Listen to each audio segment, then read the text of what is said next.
Yeah, I love to watch sports though. Yeah, I'm definitely like a guy, you know. It's actually a tie between ice hockey and baseball, then football, and then I like NBA too. Sit down on the couch, just put on my jersey if it's like a big game, you know.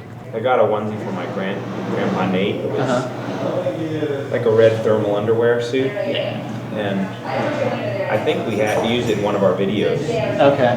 Never for a show though? No, I don't think so.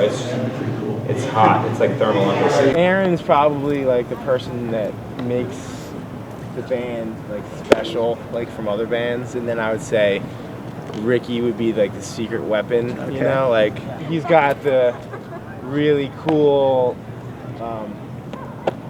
energy that he brings. It's not always like macho energy like most drummers that are like really good drummers bring, but I feel like Ricky brings like what is he doing? Like, did he just like lick his stick? Did you guys decide to like do some sort of change in your music style, or was this something that creatively happened?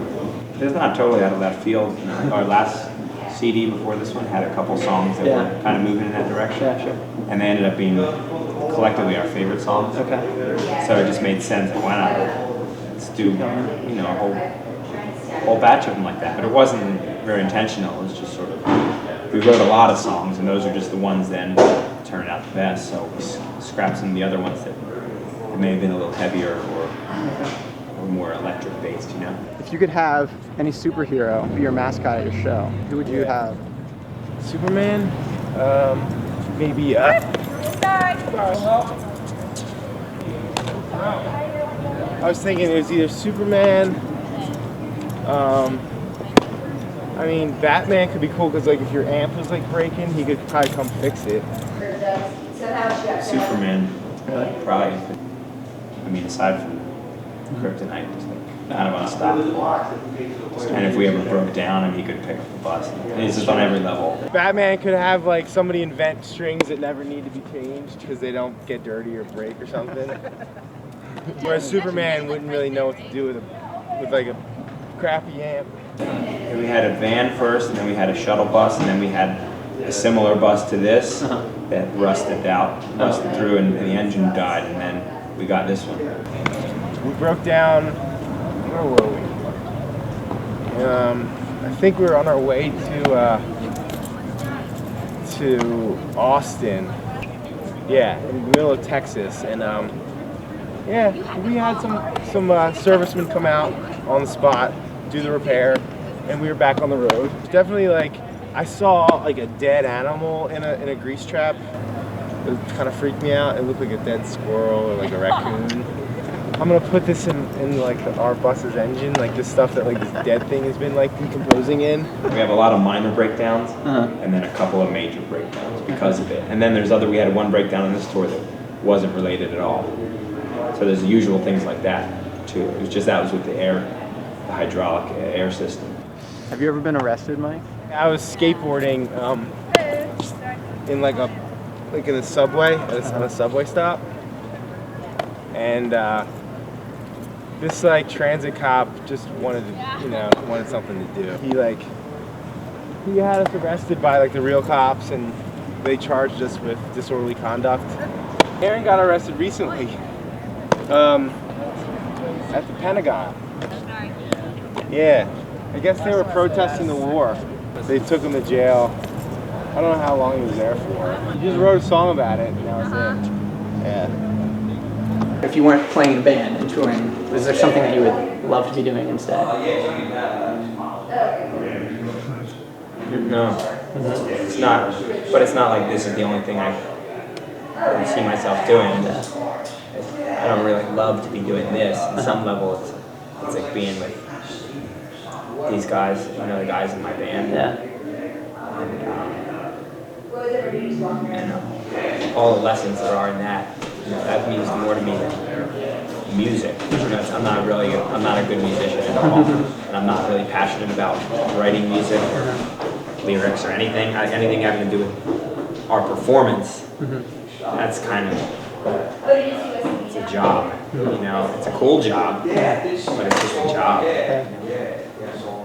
But otherwise, just any number of things. You know, wherever I find myself, I'm sure it'll be great. You know, I went to school to learn how to teach English, so that seems to make the most sense. What else I'd do? Yeah, be like a contractor. That'd be cool. I have a degree to be a teacher. I could probably do that if I have like an emergency. Yeah.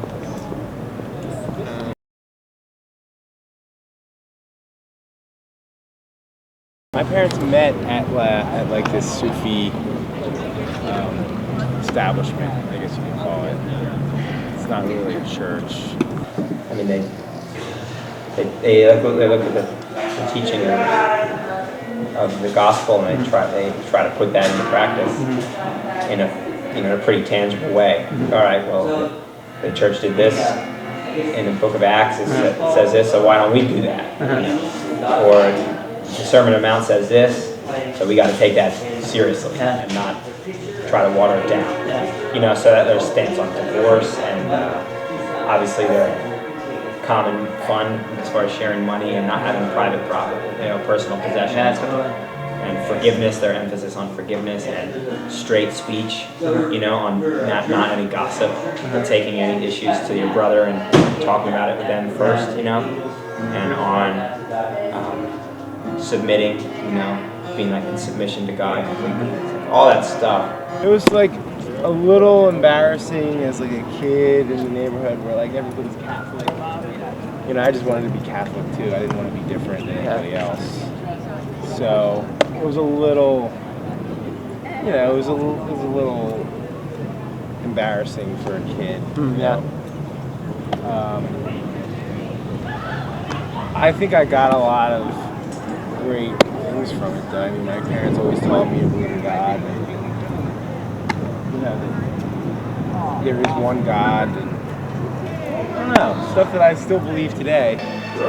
It's really wonderful to be able to ask the question of why we're here and what there is to learn and how we should treat each other and what's our true, who are we, who am I really, and who is God, is there a God, what does that word mean, so many people say things about that, who are you, what's our relationship to each other, what's our relationship to God, those questions are so good, so worth asking, and if for my life, just like a total treasure, the answers that have come through that search, how much grace has come to my life, so much joy in my life, you wouldn't believe, as a result of those, through those questions, in relation to the answers to those questions, when you start to find